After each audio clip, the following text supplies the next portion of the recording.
Good morning, everyone. Just wanted to update everybody on my wiring.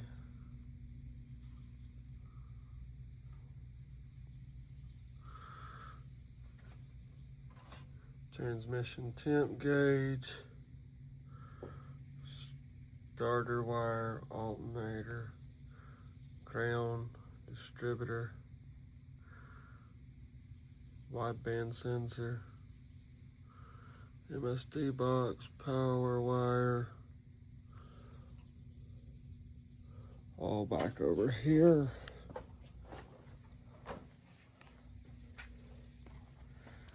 It is 100% better than what it was. Not perfect, but I'll take it.